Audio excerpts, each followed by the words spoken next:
சட்டம் மாறி வந்து மண்ணை முட்டும் காலில் சூழ்ந்து கைகள் தட்டும் வாழியவே. தென்னவராட்சி திசைகள் எட்டும் நம்மவராற்றல் விண்ணை முட்டும் எட்டு திக்கும் முரசு கொட்டும் வாழியவே. அந்த இருங்கோ வேளை பிடிக்கும் முயற்சியில் தோல்வி ஏற்பட்டால் என் வாழ்க்கையின் முடிவு அதுவாகத்தான் இருக்கும். முத்துநகை, எவனோ ஒருவனுக்காக இவ்வளவு காலம் உன்னை வளர்த்து ஆளாக்கிய உன் தந்தையை இப்படி தவிக்க விடலாமா? ஒரு வகையில் அதுவும் எனக்கு வெற்றிதான். நாட்டுக்கு துரோகம் செய்த ஒருவருக்கு சட்டப்படி என்னால் தண்டனை வாங்கித் தர முடியவில்லை என்றாலும் ஒரு மகளாக நான் அவருக்கு தண்டனை கொடுக்க வேண்டும் என்பதற்காகவே அவரை விட்டு நான் பிரிந்திருக்கிறேன். என்னை பிரிந்திருப்பதே என் தந்தைக்கு பெரிய தண்டனைதான். அதை அவர் அனுபவித்தே தீர வேண்டும். சரி, நான் வருகிறேன். முத்துநகை, வீட்டிற்கு வந்து உணவருந்து விட்டு செல்லலாமே. நான் பசியை மறந்து பல நாட்களாகிறது. நான் வருகிறேன். மல்லிகா, சொல் முத்துநகை. 1000 இருந்தாலும் அவர் என் தந்தை, வயதானவர். அவரை கவனமாக பார்த்துக் கொள்வாயா? நீ கவலைப்படாதே, நான் பார்த்துக் கொள்கிறேன். வருகிறேன்.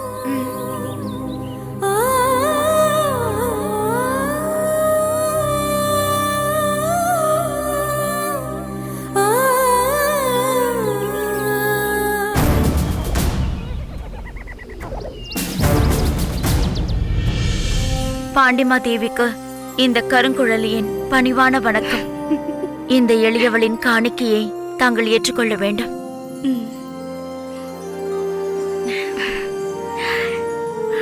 கருங்குழலி, நீ என்னை காண வருவதற்கு இந்த சம்பிரதாயம் எல்லாம் எதற்கு? பெரியவர்களை பார்க்கச் செல்லும் பொழுது வெறும் கையோடு போகக்கூடாது என்று என் தந்தை சொல்லுவார். அது சரி, என்றும் இல்லாத அதிசயமாக இன்று நீ என்னை காண வந்திருக்கிறாயே. அப்படியெல்லாம் ஒன்றுமில்லை மகாராணி. என் தோழி கலைவாணி தங்களை காண வரும் நேரங்களில் என்னையும் தன்னோடு வரும்படி அழைத்ததுண்டு. ஆனால் அரண்மனையின் நியதிக்கு மாறாக நான் ஏதேனும் பேசிவிடுவேனோ என்ற அச்சத்தால் நான் வர மறுத்து விடுவேன். நல்ல பெண்ணம்மா, நீ கலைவாணியின் தோழி, சேனாதிபதிக்கு மகள் என்ற தகுதிகள் உனக்கு இருக்கும் பொழுது நீ எதற்காக இப்படி நினைக்கிறாய்? போகட்டும், இப்பொழுதாவது வந்தாயே, அதுவே மகிழ்ச்சிதான். ஆமாம், இன்று இங்கு வந்ததற்கு ஏதேனும் காரணம் உண்டா? ஆம் மகாராணி, நாள் தவறாமல் தங்களை காண வரும் கலைவாணி இன்று வந்தாளா? இல்லையே. நேற்றும் வரவில்லை. சுமார் 4-5 நாட்களாக அவள் வந்திருக்க மாட்டாள் என்று நினைக்கிறேன். ஆமாம், நானே இப்போதுதான் அதை பற்றி யோசித்து பார்க்கிறேன். கருங்குழலி, நீ சொல்வதும் சரிதானம்மா. என்னவாயிற்று? ஏன் அவள் வரவில்லை?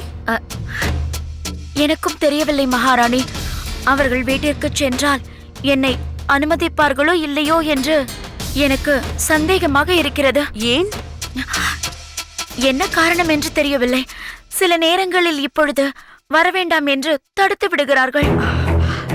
நீ சொல்வதையெல்லாம் கேட்கும் போது எனக்கு வியப்பாக இருக்கிறது.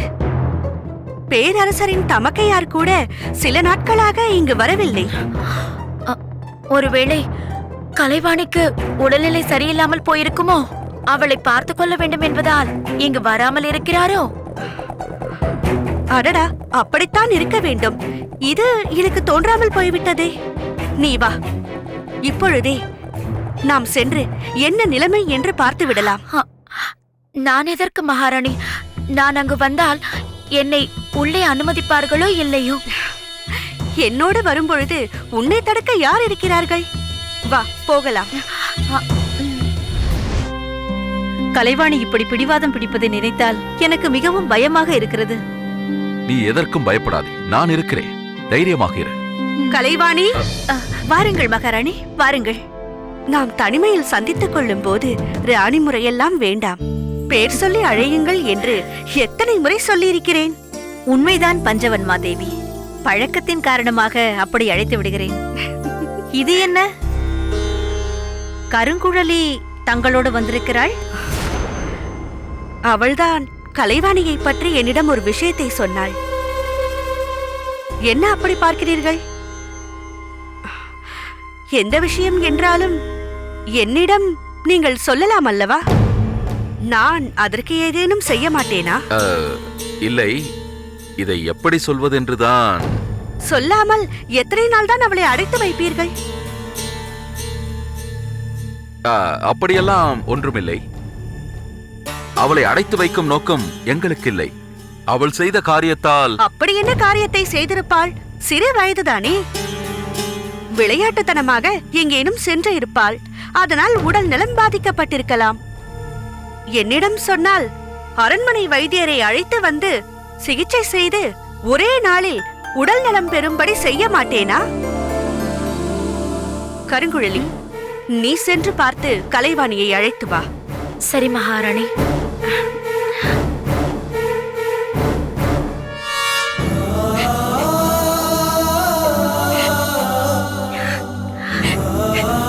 கலைவாணி. அக்கா, நீங்களா? ஏன் இந்த சந்தேகம்? நன்றாக பார், நானேதான். அக்கா, எப்படி அக்கா வந்தீர்கள்? உங்கள் மாளிகையின் வாசல் வழியாகத்தான். என்னக்கா விளையாட்டு? உங்களை நான் சந்திக்க கூடாது என்றுதானே என்னை இங்கு போட்டு வைத்திருக்கிறார்கள். அப்படி இருக்க உங்களை எப்படி உள்ளே விட்டார்கள்? அவர்கள் என்ன என்னை அனுமதிப்பது? மகாராணியே ஆணையிட்டதால் மௌனமாக காத்திருக்கிறார்கள். அக்கா, நீங்கள் மகாராணியோட வந்தீர்கள்? அவரோடு வந்தேன் என்று மட்டும் சொல்லாதே. அவரை அழைத்து வந்ததே நான் தான். ஆமாம், அவரிடம் எல்லாவற்றையும் சொல்லிவிட்டீர்களா? பயப்படாதே. நீ செழியனை பார்த்து பேசி அவர் உன்னை புரிந்து கொள்ளும் வரையில் நான் யாரிடமும் எதுவும் சொல்ல மாட்டேன். இப்பொழுது உனக்கு உடல்நிலை சரியில்லை என்று சொல்லிதான் அழைத்து வந்தேன். அங்கு வந்து அதற்கு தக்கபடி பேச. இனி உன்னை இப்படி அடைத்து வைக்க முடியாதபடி நான் ஏற்பாடு செய்கிறேன். அக்கா, நீங்கள் மிகவும் கெட்டிக்காரிதான். நீங்கள் எல்லாவற்றிலும் சாதிக்கும் சாமர்த்தியசாலி என்பதை நான் இப்பொழுதுதான் புரிந்து கொண்டேன். இப்பொழுதே இப்படி சொல்லிவிட்டால் எப்படி? எனது நோக்கம் முழுவதுமாக நிறைவேறிய பின் இதைச் சொல். அது என்னக்கா? அதான் உன்னையும் செழியனையும் இணைத்து வைத்து உங்கள் காதலை நிறைவேற்றுவதுதான். ஆஹா, அக்கா, உங்களை என் உடன்பிறவா சகோதரியாக பெற்றது எனது பாக்கியம். அதற்காக அந்த இறைவனுக்குத்தான் நான் நன்றி சொல்ல வேண்டும். அதற்காக நீ இதையெல்லாம் அவர்கள் முன் சொல்லிவிடாதே. உடல்நலம் சரியில்லாதவள் போல் என்னுடன் வா.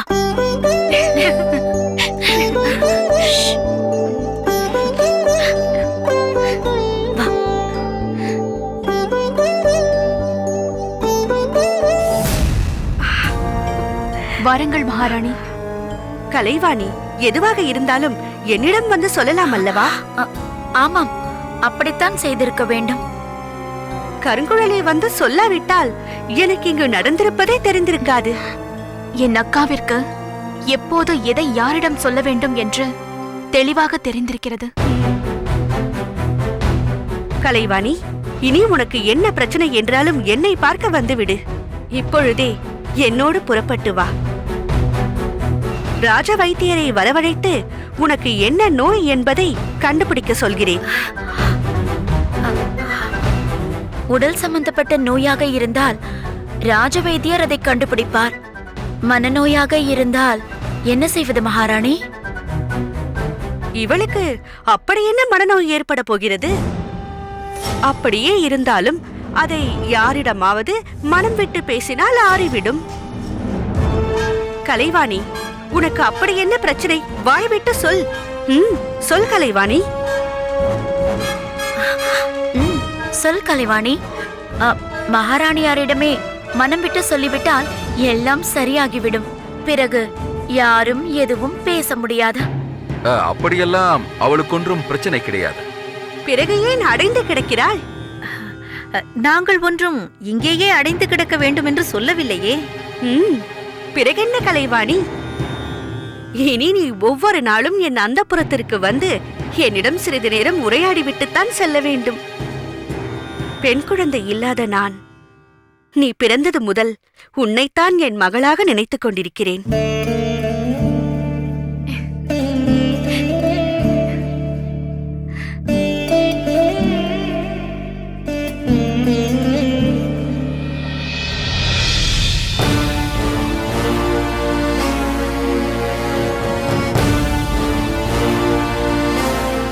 வா கலைவாணி, நாம் போகலாம்.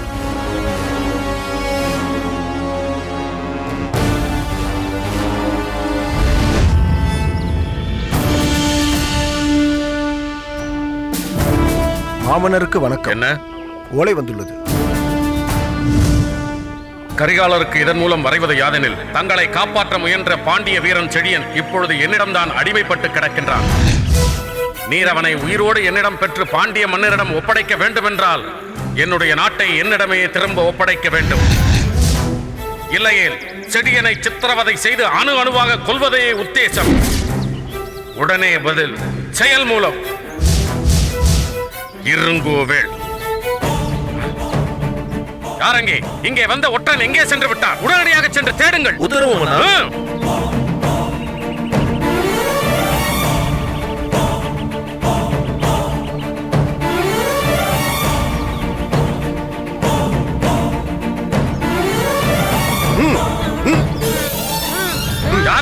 நம் அரண்மனை வாயிலில் வாயும் கையும் கட்டப்பட்ட நிலையில் கிடந்தான்.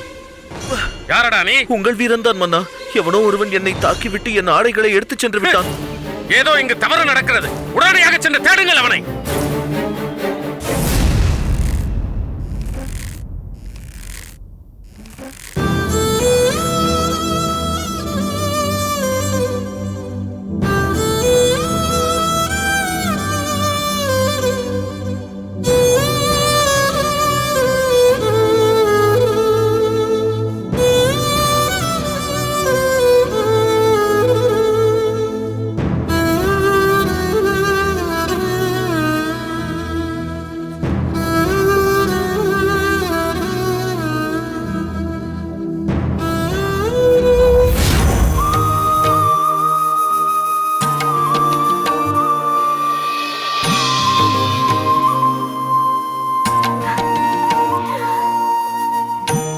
அப்பா, போதும்.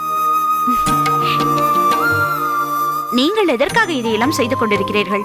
நான் பார்த்துக் கொள்ள மாட்டேனா? அதனால் என்னம்மா,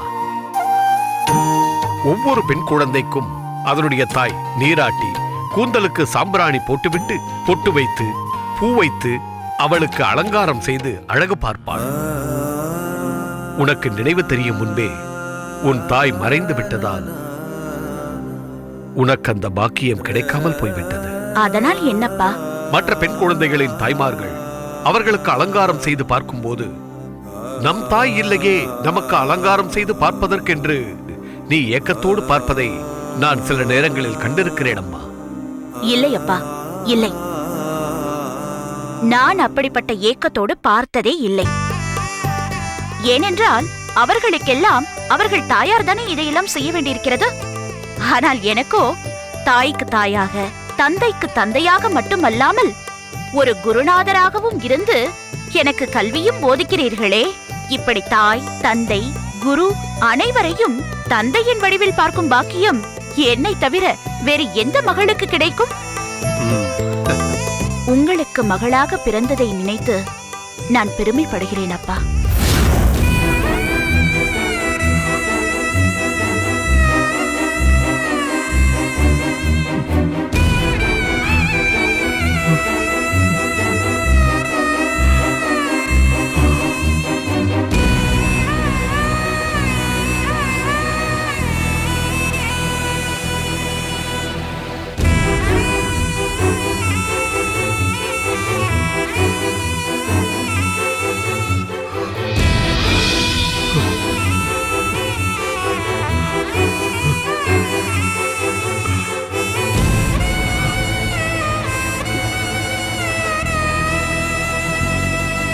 ஐயா,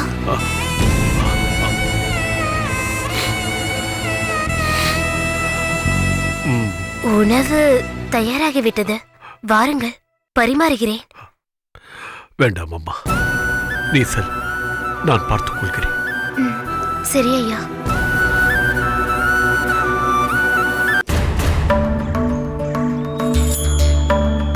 சேனை தலைவர்களே, வெகு காலமாக உங்களுக்கெல்லாம் வேலை இல்லை என்று வருந்தினீர்களே, இப்பொழுது போர் புரிவதற்கான வேலை வந்துவிட்டது. நமது சோழ நாட்டின் ஒரு பகுதியில் மிகவும் அருகில் உள்ள காட்டில்தான் இருங்கோவேள் இருக்கிறான் என்ற செய்தி எனக்கு கிடைத்திருக்கிறது. நமது படைகளின் முரசுகள் உடனே ஒலிக்க வேண்டும். படை வீரர்கள் உடனே புறப்பட வேண்டும். இருங்கோவேள் எங்கிருந்தாலும் அவனை உடனடியாக சிறைபிடித்து கொண்டு வாருங்கள். புறப்படுங்கள். பொறுங்கள் மன்னவா. என்ன புலவரே? தாங்கள் ஆணையிடும் நேரத்தில் தடுப்பது முறையல்ல என்பதை நான் அறிவேன். இருப்பினும் எனது கருத்தை கூற அனுமதிப்பீர்கள் என்று நம்புகிறேன்.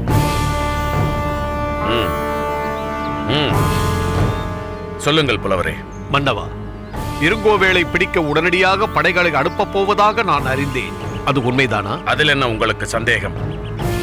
இருங்கோவேளின் பயமுறுத்தல் ஓலையை படியுங்கள். இதுவரை கரிகாலனை யாரும் இப்படி மிரட்டியது இல்லை. என்னிடம் தோற்றோடி ஒளிந்து கொண்ட கோழை என்னையே மிரட்டுகின்றான். இவனுக்கு நான் அஞ்சு கொண்டு இங்கேயே கிடப்பதா? முடியாது புலவரே, முடியாது. சோழ நாட்டு வீரம் சோரம் போய்விடவில்லை. நம் நாட்டு வீரர்கள் வாள் பிடித்து பழகியவர்களே தவிர தாள் பிடித்து பழகியவர்கள் அல்ல. புலிக்கொடியின் நிழலிலே போர்க்குரல் கொடுத்த பரம்பரை நமது பரம்பரை. ஓரிரு நாட்களிலே அந்த உண்மத்தன் இருங்கோவேளின் தலை என் முன்னே தாழ்ந்திடல் வேண்டும்.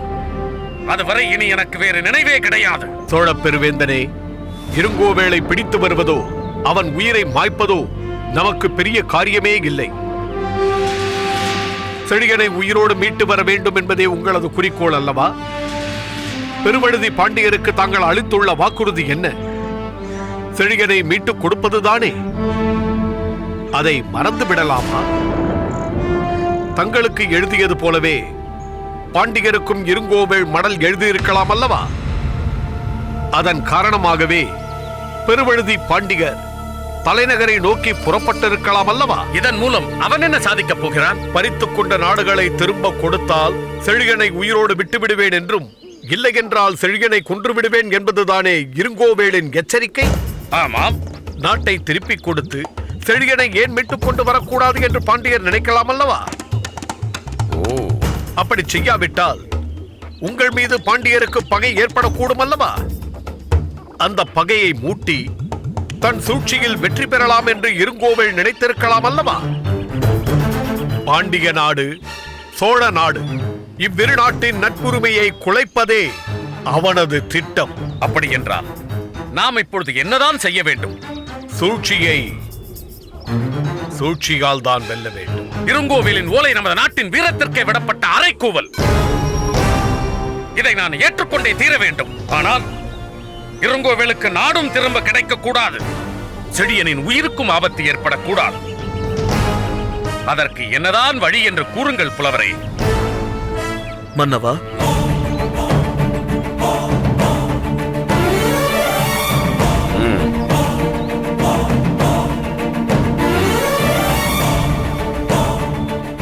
புலவரே, நான் ஒற்றனிடம் பேச வேண்டியிருக்கிறது. தாங்கள் சென்று வாருங்கள். உங்கள் கருத்துக்களை நான் யோசித்து பார்க்கிறேன். நான் விடைபெறுகிறேன் மன்னா.